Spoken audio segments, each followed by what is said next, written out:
Bak.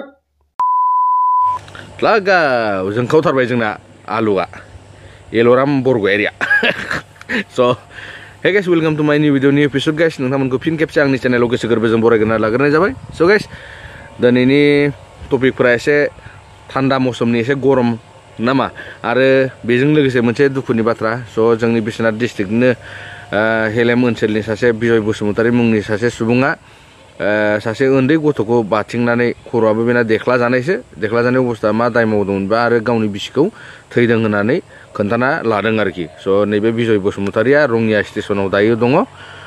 स' सोरबाफोर सिनायोबा आंनि भिउवार्स, आंनि साबस्क्राइबार नोंथांमोना जाहाथे नैबे बिजय बसुमतारीखौ सिनायोबा आरोना नैबे जानबुं नाम्बारा नैबे स्क्रिनाव होदों आरो आं थाम्बनेइलावबो होना होदों. जाहाथे थाम्बनेइलावबो नोंथांमोना नैबे बिजय बसुमतारीखौ सिनायोबा न'खरनि मानसिफोरा जाहाथे सिनायोबा नैबेखौ लायनो हागोन आरोखि. नैबेखौ नैबे स्क्रिनाव होनाय जानबुं नाम्बारनि सासे सुबुङा नैखौ हमनानै दोनथ'दों आरोखि. स' रङियाव हालाय हाफाय अबस्था नुनायखाय आरो मानसिया एसे क्रेकबो खोमा. स' माबा मोनसे जाहोननि थाखाय खर'आबो बुख्ला जानानै जाहाथे खुनि जाना दङ आरो सासे उन्दै गथ' उन्दै अबस्था आरो दाबायदि एफा गुसु सिजोनाव नैबायदि अबस्थायाव जुदि जि जोम गैयालासिनो नैबायदि उन्दुनो गोनां जाबाथ' आरो जोबोद दुखुनि बाथ्रा नङा होमबा. स' ओरै दाथ' आरो बहुद गुसु बहुद गोजांनाय सम फैबाय जिहेथु.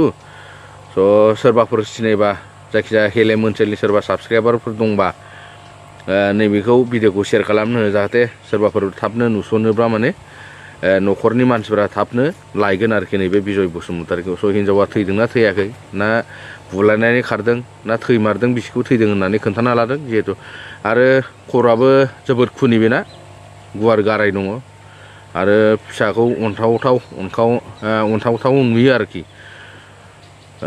स' गुसुनि बाथ्रा नङा होमबा. स' रेशमा बसुमतारीनि भिडिअखौ नायनानै दसे इन्जय लानोसैलाय ना मा होनो गाइस. स' जोंना रेशमा बसुमतारी ओरैबायदि डेन्जार मोसानो गोरों, खावलाय गोजा गोजा. स' सोरबा एकदमबारे मोजांबो मोननो हागौ, सोरबा गाज्रिबो मोननो हागौ आरोना. मोग्राखिबो साइसिनायसो नामा लास्टाव. स' नायलांबाय थादो मोसानायखौ एसे फानि भिडिअखौ नामा.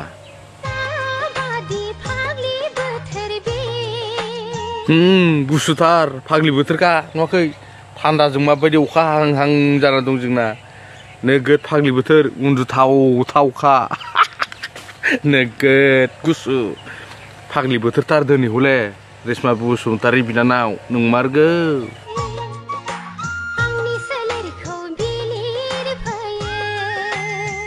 बा सोलेरखौ मानो बिलिरा जानो, मोखाङानो गोजा गोजा दांगोनबो मानो बिलिरा जानो. ओरैबायदि खावलाया गोजा गोजा बाब. कालारसो फोनदों ना मा फोनदों नोंलाय ना आसलथे खावलायानो थैयानो गोजा गोजा. आयौ आसरित साइज.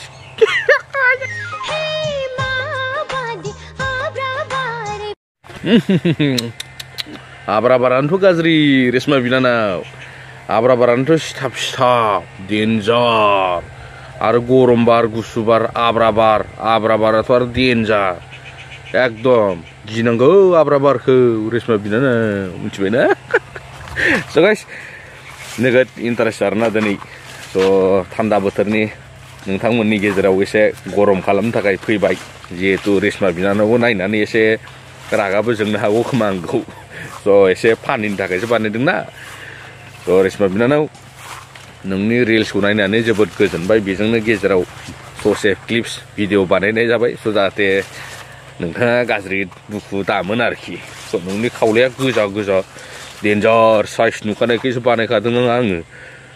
स' नोंथ' आरो गाज्रि मोननाङा, बेखौ आङो भाइरेल खालामना होनाया नोंनि भिउसो जागोन दा ना मा होनो.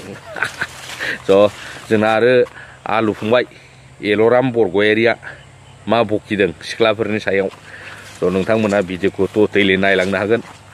आलुआ मा होनदों, मा सोरनाबा मा सियार गैया, सोरनाबा न' गैया, बां गैया. रिल्सआव हले डेन्जार गाजा गाजा पिक्सार नुयो. डेन्जार माबा ड्रेस गाननानै दामि दामि ड्रेस खालामनानै गाननानै रिल्स बानायनो आरोना. खिन्थु न'आव थांबा जिला जिथा हंला हंथानो आरोना. स' मानि थाखाय सोरखौ बुखिखौ आंबोथ' हमलांनो हाला ना गावनि गोसोथोनायासो गारजाखो ना माखो. सिगांथ' सासे गारजाखाबाय आरो दाबो सासे सोरबा गारजाबावबाय खोमा ओंखायनो दुखुजों होथारबाय खोमा जोंना आलु फंबाया स' गाइस नोंथांमोना आलुनि भिडिअखौबो नायहैनो हागोन आलु फंबाया जोंना मा भकिदों आरोखि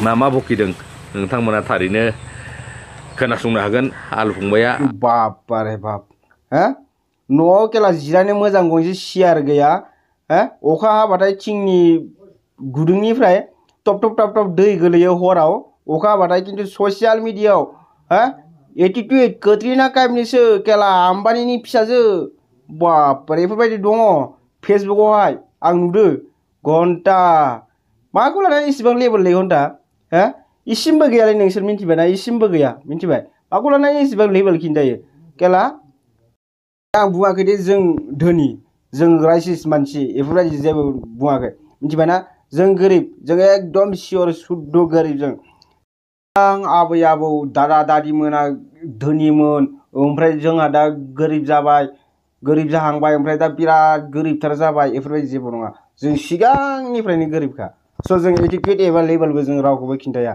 सिगां न'खौ नायगोर मिन्थिबाय माबोरै दङ कन्डिसनाहाय न'आ केला मानसि थांबाथाय केला जिरायनो खामलायनाय मोजां गंसे सियार गैया नोंसिना ब्रिन्सि गैया खिन्थु लेभेल घन्टा बे खोथाया थार आरो बे थार नांगोन दा खायसेफोरनावहाय खिबाथाय केला इयाव पायखाना गैया घन्टा दुब्लियाव थानानै खियो खिथुबो सुवा जुद्रुनानै फैयो लेभेल एटिट्युड बाह केला थार बाथ्रा बुंदो ना गोफा जागोन दा गोखा जागोन थार बाथ्रा बुंबाय ना र' कमेन्टखौ दा लिरथ' लिरनायनि स्टार गाननानै खालामबाय खोमा दां कमेन्टखौहाय घन्टा थार बाथ्रा बुंबाथाय नांखागोन मोदोमाव केला एटिट्युड खिन्थानो फैदों फेसबुकआव साला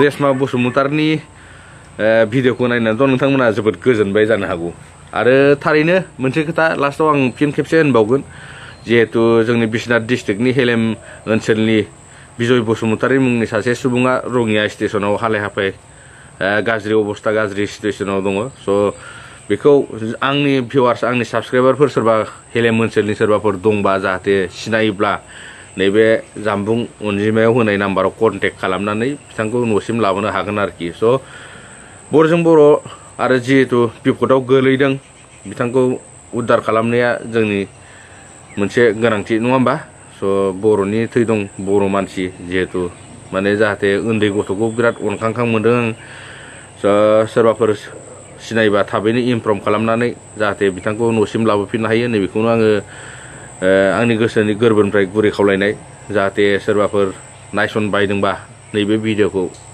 जे बानाया थाथों थैथों नैबिदि अबस्थाखौ दासान स' बिथाङाबो मानसि खैफोदाव गोलैदों जेब्ला उद्धार खालामनाया मानसिनि मोनसे देरसिन गुन होननानै आङो सानो स' नोंथांमोना जाहाथे सोरबाफोर सिनाखि आरो न' खाथिनि न' उसुंला बेबायदि गामि सोमोन्दोआरि सोरबाफोर दंबा थाबैनो बिथांखौ इनफर्म खालामनानै नैबे कन्टेक्ट नाम्बाराव जगाजग खालामनानै लायगोन नैखौ आङो गुरै खावलायबाय आंनि गोसो गोरबोनिफ्राय स' गाइस आङो नैबे भिडिअखौ एसे थान्दा बोथोरनि मोनसे कन्टेन्ट लाबोबाय नोंथांमोननि गेजेराव जिहेतु रेशमा बसुमतारी बिनानावाबो गाज्रि दामोन नैबे भिडिअ बानायनायनि सायाव स' दिनैनि भिडिअखौ आङो नैबेसिमावनो दोनथ'नाय जासिगोन आरो लोगो मोनफिनगोन नेक्स्ट भिडिअआव गाबोनफोर स' गाइस दोनथ'नाय जाबाय दिनैनि भिडिअखौ बाय बाय